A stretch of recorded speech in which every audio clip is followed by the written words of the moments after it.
The great one, no, not Wilbert, the other great one, Mr. Wayne Gretzky, once said, "You miss 100% of the shots that you don't take."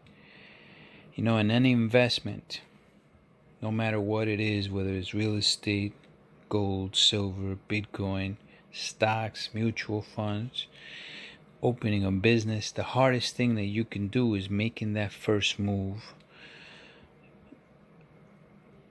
Sometimes it's the easiest thing you could do, though, depending on what the investment is. The younger you are, the more risk you can take. Why? Because you have time on your side. You can make that money back. That doesn't mean that you should go out and spend everything you have on something just because, right? Just because you can make it back. No, that's not what it means. It does mean, however, that you could afford to make mistakes. The older you are, you might need that money a lot more because you don't have that much left to work or to make. Unless you made yourself wealthy enough, but even then, the older you are, it gets harder to make bigger investments. I walked into comic book store 2009 and I saw this cover right off the bat. I loved the way that the character looked. I picked it up. Said it's a Marvel comic. Picked it up. Never knew what was inside. A couple days, I guess, I picked it up at home and I read it.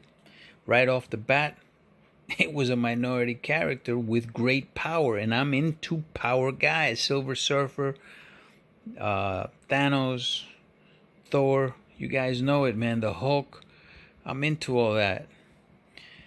I just liked it. I just liked the fact that this guy, I had never seen a guy with his power set, being a minority, that could hang with them, especially in Marvel. I said, you know what? I think that same week or maybe the next week, I went back and I picked up 5 more.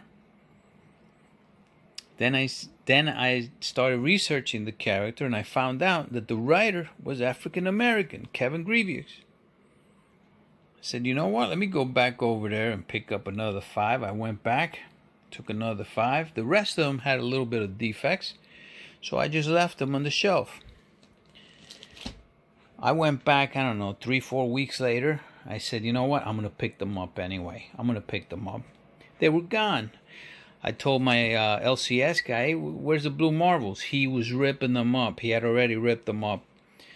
I go, whoa, what are you doing? He's like, I got to get my money back, so I got to claim damages. So I'm sending them back. I said, man, I was here to buy them. He goes like, I'm sorry, you should have called. All right.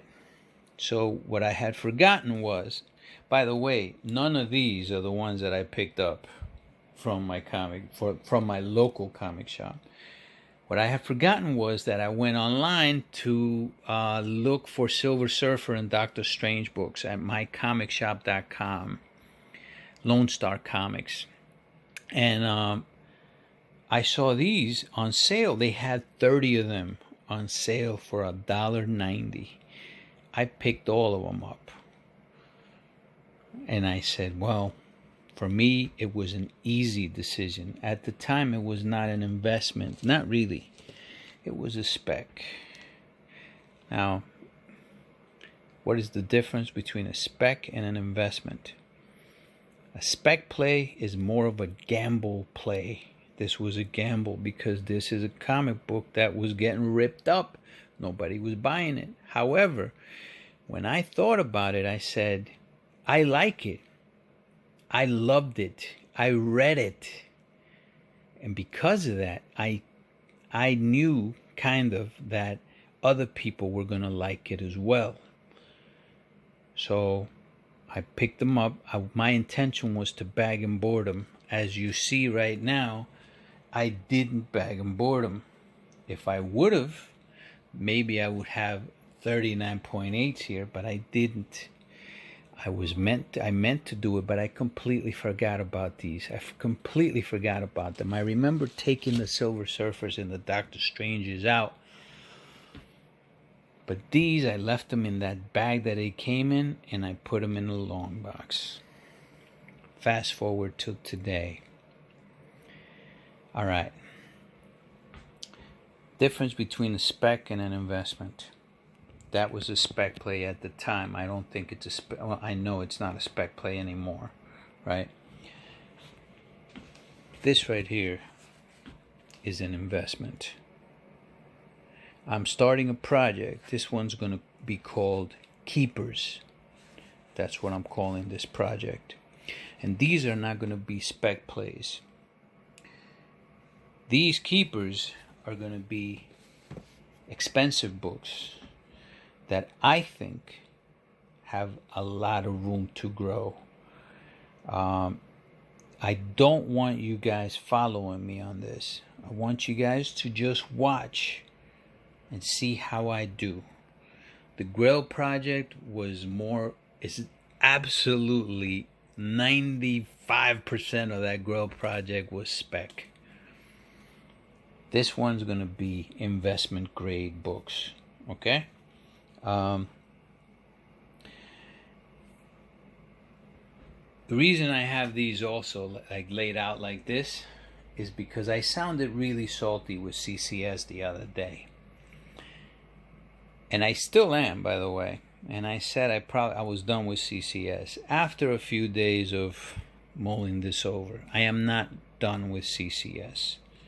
I'm going to use CCS again. However, when it comes to raw books, I am done with CCS with raw books. I will only send them slabs that are high grade. Keep that in mind, high grade slabs. Why? Because they get to see the slab and they get to see the grade. So I don't want, like, I have a specific book that I'm going to send them that is a 9.6 in an old slab. I'll show you guys that book later when I send it out, right? And I got very, well, I wouldn't say I have a very little into that slab, but definitely a lot less than what it's worth. So I have some playroom. So if it comes back as a 9.8, which it can, and that's the reason why I'm sending it to them, it doesn't hurt me that much because I could still sell that slab, right? These are the books that I sent Mr. Kendra, minus there are 7 books here that were 9.6s that are now being pressed by CCS trying to get 9.8s. In my opinion, they were already 9.8s, in my opinion.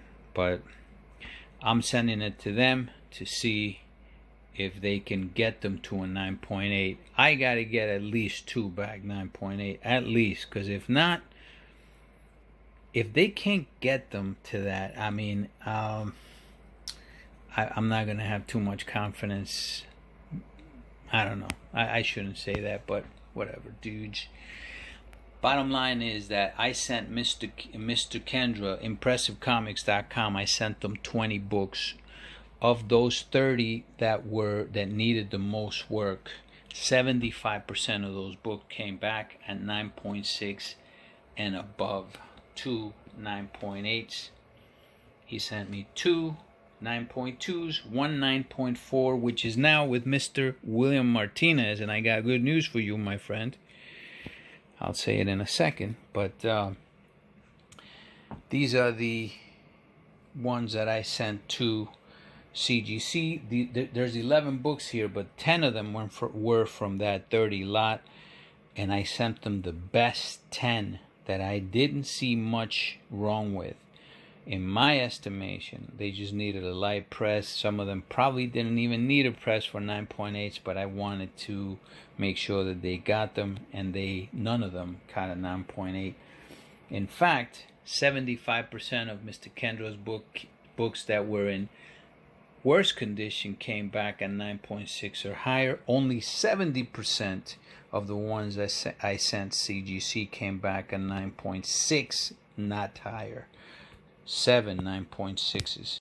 And that pretty much clinches it for me that I should have sent these to Mr. Kendra as well, because I think he would have done a much better job getting these 10 to a 9.8 than CCS did. All right, the 11th book that I sent CCS was a straggler that I had actually bought from eBay, I believe. I think I had bought this from eBay for like maybe $100 or something a year ago, but might have been more than that. But it had some wear on it, you know. The 6.5, there was a 6.5 that came from Mr. Kendra's. It was the lowest grade that I got from him. I sold that already. I sold it for $225 on my comic shop. Now, my comic shop sold it on eBay for $265 on eBay. That's why I say, look, if you guys see a book on eBay that is from my comic shop, don't buy it there. Buy it from my comic shop. You're gonna pay a lot less for it in my comic shop, even though you're gonna pay a 3% consignment fee on my comic shop. It's still gonna come out to much less. Okay, because then your taxes are also going to be less on that book. So anyway, bottom line is I sent them that. I'm moving the 9.0 already. The rest of them I'm not ready to move. Why? Because the Blue Marvel is moving once again, guys. It's moving again. I went online and I checked it out, and it's because there's speculation that the engineer that's in WandaVision, which I haven't watched, might be Adam Brashear. All of it is speculation.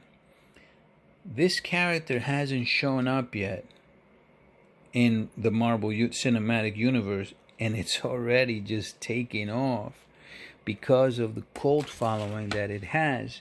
And that's what I'm going to call it, because I don't believe that is being collected by the collector community.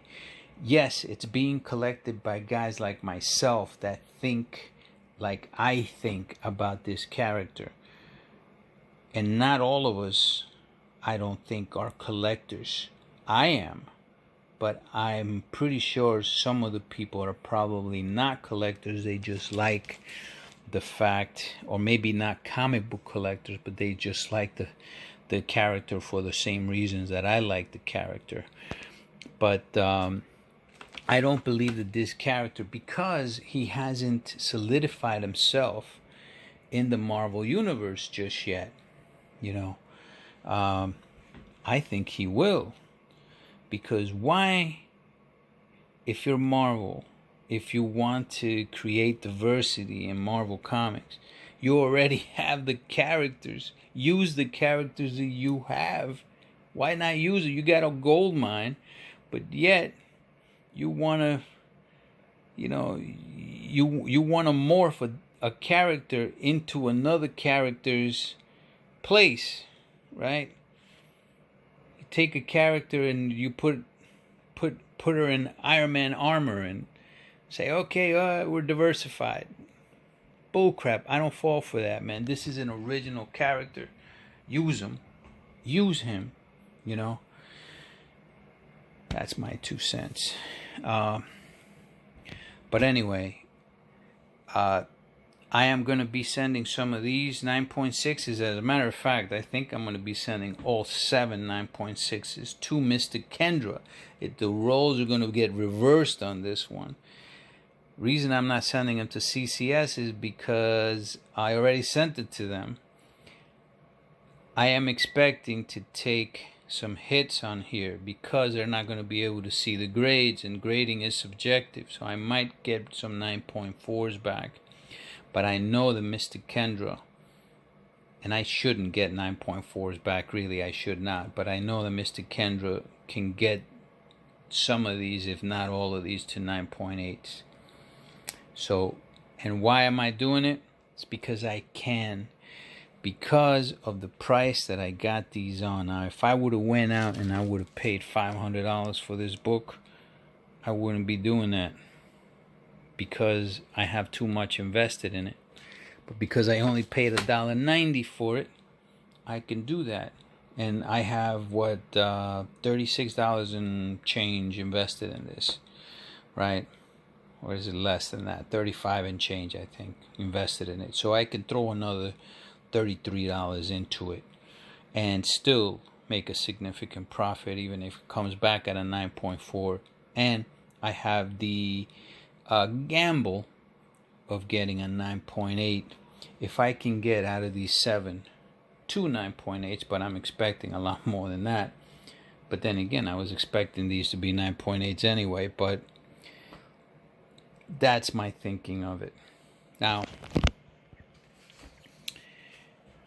should you guys go out and buy a slab, my recommendation is see if you can get them raw, guys. Convention is going to start coming up. You know, once the conventions open up, eventually, you know, everybody's gonna, maybe not everybody's gonna be taking the shot, but enough people will be taking the shot so that this disease that we're going through right now is hopefully going to become a distant memory. But you can probably get these in a lot. I know a lot of you guys have Instagram. Most of you guys do. Maybe you can get good prices for a raw book, a good raw book, and you can send it in to get graded. You know, also look at number 2 through number 5. You can get those at probably comic shops even for good prices, and you could see the grades. And those are less print run than even these are. These are 17,000 print run. One of the reasons why they're taking off so much is because they are rare to Marvel Comics. Marvel does not print 17,000 books. They print 30,000 or more. Even, I mean, think about it. Look at Deadpool. There's hundreds of thousands of Deadpools out there. New Mutants 98. You know, and look at the price for that. You know, yeah, Deadpool's a different character than he is. It's a lot more established character than Blue Marvel is. But that doesn't mean that Blue Marvel can't get to that status or higher. Or higher. Keep that in mind. Okay? And there's a lot less of this than there are of Deadpool by, you know, man, think about it. If Deadpool is, I'm just going to throw out a number like 300,000 print run, which is probably a lot more than that, by the way. But Deadpool's 300,000 versus 17,000 of this. I mean, you know, the demand for this will be, I can't even put a number on that. You know, I can't even put a number on it. But anyway, bottom line is I would be looking at these raw because they've run up so much now. And this is what I was going to say to Will Martinez, right? Because he got the 9.4. Here's 9.4 right here. All right, he got the 9.4. Okay. Right now, the 9.8 is now going for $1,500 because of that buzz on the Blue Marvel making an appearance on WandaVision. There's a 9.0 that's going for like $400 right now on eBay, and the 9.6s are going for around $800 now. So yeah, this character's moving, guys. This character's moving, and he's not even in the Marvel universe yet. All right, this was for me a low, I don't want to call it a low grade, but low risk investment. This is a little bit higher risk, but this is a keeper investment. This is a solid investment. Let's open this baby up. All right, so my core guys here, they know I went heavy on this. Unlike the Blue Marvel, which was a low risk spec purchase for me, right? And the Blue Marvel was more of a spec purchase, not because of the story, but because of the concept. The Blue Marvel story I liked it, but it's not something that I looked at and said, man, that's a great story. Not exactly. Like, I did like the story, but and I do find the character obviously being an original character, but I like more the concept than the story. Now, other writers have been writing them since then, besides Kevin Greavius, and I do like what they've been doing with him, right? Some of the stuff, though, I don't agree with, and now that he has kids also, right? Develop the character first before you start giving them children, please. All right, but anyway, this one is completely different. This one is not a spec play. This was an investment, and this was an investment based on the story, not the concept. I actually wasn't sure if the concept was really going to pick up because it's so dark. There are children getting killed here. That's not an erroneous title. That's, children are getting, massacred here. So when you talk about the concept, I was thinking, can this be made into a film, and who would have the balls to do that? I just took a chance on it, and this was a high risk at the time investment because of the prices that I paid. Now, 99% of the time I will read the story before I make a significant investment. Every now and then, however, I take a book like this, The Untamed, and just based on what Mr. Talavera said to me, I liked the concept without reading the story, and I went semi-heavy on it. Not super heavy, but definitely semi-heavy on it. And just for the hell of it, I picked up the hardcover, and I am going to read it. However, I gave it to my wife to read, and did she ruin oh my goodness gracious, did she? Oh boy.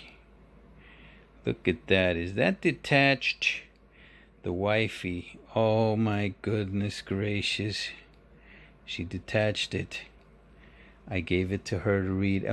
It's meant as a reading copy regardless. Okay. I didn't get they have a much prettier hardcover, but man, we will have words. We will have words. All right. So, I want you guys to see the artwork here, though. Beautiful artwork. Look at that. I haven't read it yet. When I asked her opinion, she said what I thought she was going to say. She says there's a lot of Tolkien in here, and then she compared it to another. It's actually a movie that I like. She also compared it to Clint Eastwood's The Man with No Name, and but she did like the story. She actually loved the story as far as the diversity in the story, and that was one of the things that I liked about it. Look at that, man. She freaking ruined my book.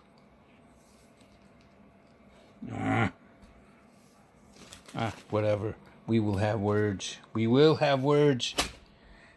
I will read that, and I'll let you guys know what I think for real. All right. So when I went into this, right, I said, which one's going to be the best one? I really racked my head on it. Which one's going to be the number one book to have? Usually, the cover A is the best book to have. At least back in the day, that's what it was most of the time, 99% of the time. Cover A is printed at 33,000 600 print run and change, like 650 or something like that. 33,650, I'm going to say. So I was like, okay, so that's going to be the highest print run, which cover A will always mostly be the highest print run. Then you have the regular variant, which is this one right here. This was the cover B. I don't know what the print run for the cover B was, but I wasn't particularly that much interested in the cover B. So I went after the lowest print runs. Now, there's a lot of people that go after the second, third, fourth. The sixth printing is actually the one that most people go after nowadays, besides the number one. All right. But I went after the store variants. Why?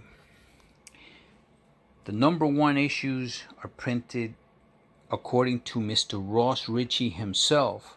The total print run, including the store variants, is at 50,000 print run, including the store variants, right? Including all the number one printings, 50,000.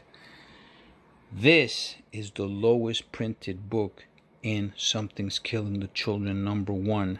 It'll be this one, which was the Comics and Oddities Splash variant.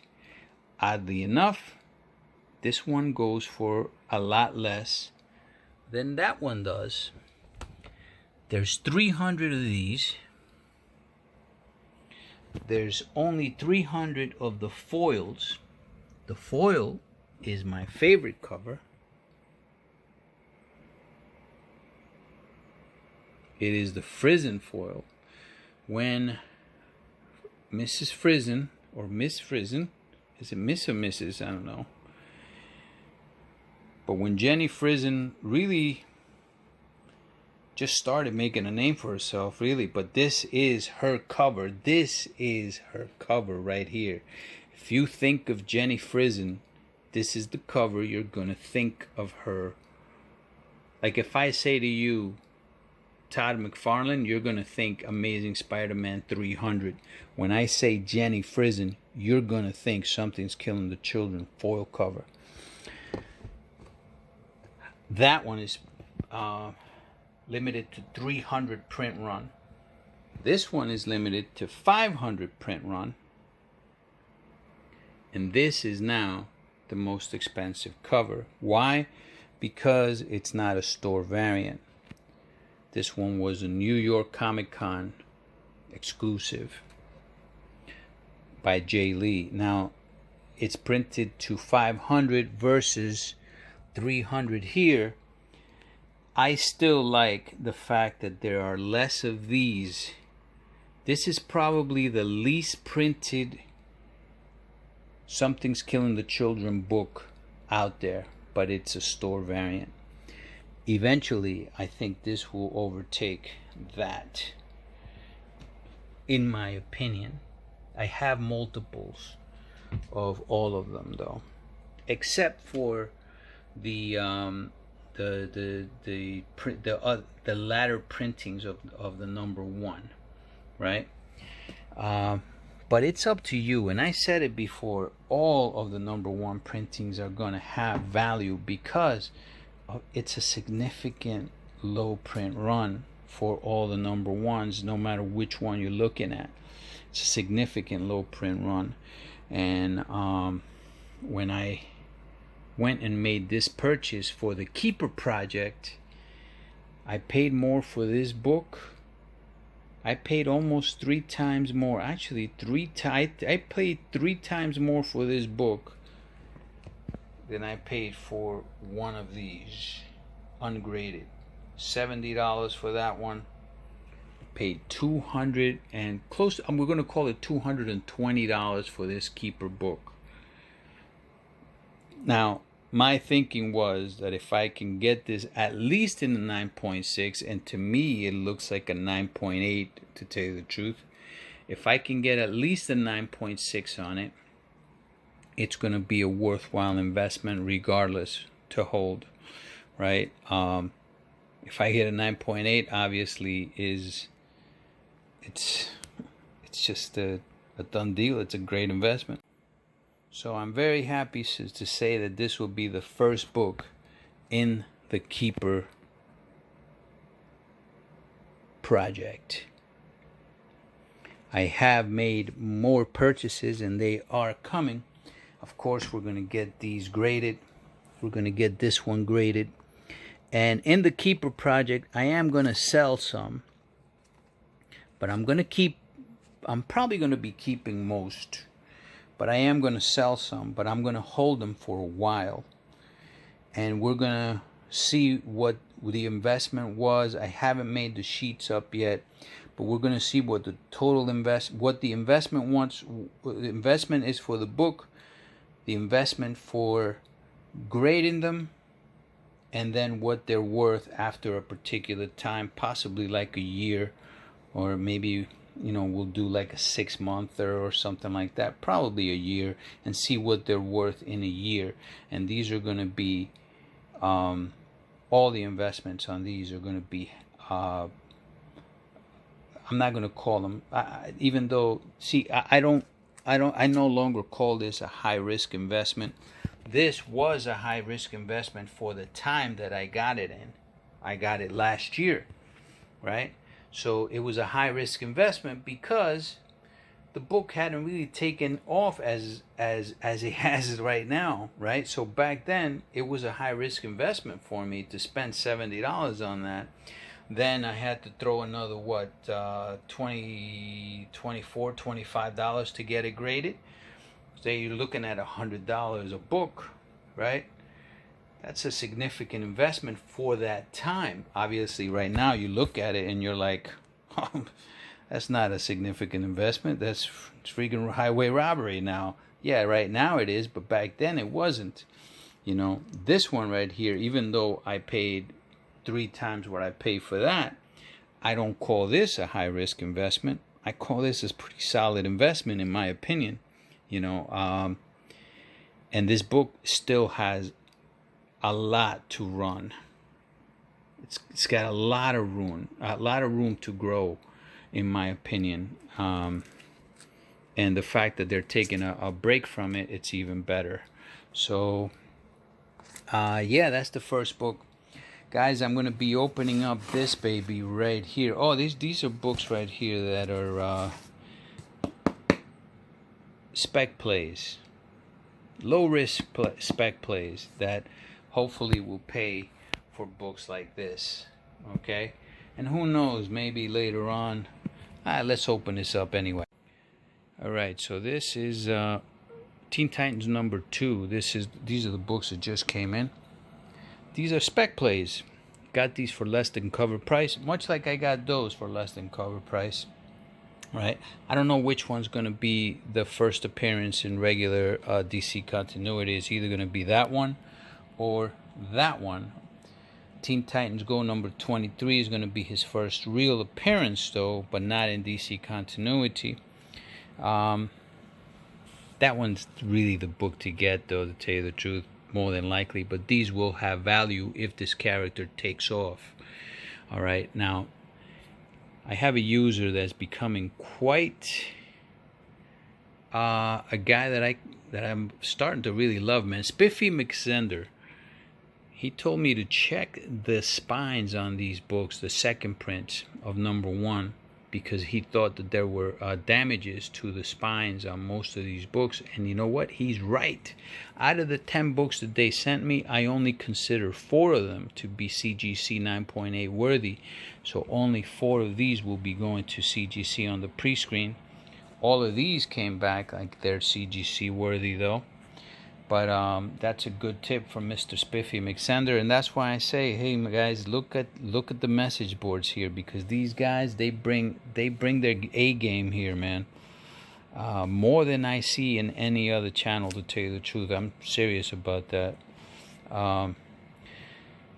Look, guys, I don't want you guys to think that I'm showing off. That is not the intention. When I started this channel, I don't even sell comics in this channel, man. I get a lot of questions in this, or a request to sell books from a lot of people. They send me messages on my email. Hey, would you sell this book? Would you? I didn't start this channel to sell books. I didn't. I swear to you, I did not. I don't push selling. I don't even push you guys subscribing. I don't even push that. You know, I don't do giveaways so that you could subscribe, right? I just love comics. I love talking about comics. I would rather sell a book in with a third party, so with you guys not even knowing you buying it from me, and have that price, because I don't want to be known. I don't want people to know my address. I don't want people to really even know my name. So there's channels on YouTube, and most channels on YouTube, comic book channels on YouTube, 99% of them, they show their face and they tell you everything about them, and they're like that. They'll sell books. They have auctions, right? I didn't start this channel for that. These guys, the bigger names in this YouTube community, comic book community, they sell their books there.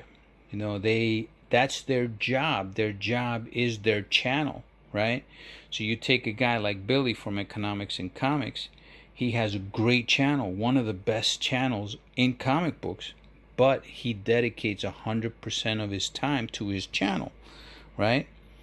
Comic Tom dedicates 100% of the time to his channel. Very Gary Comics, probably the same thing, right? There's a lot of guys that do that. Reggie collects. I don't think Reggie has a job. I think his job is his channel, and all of those guys, they do a great job.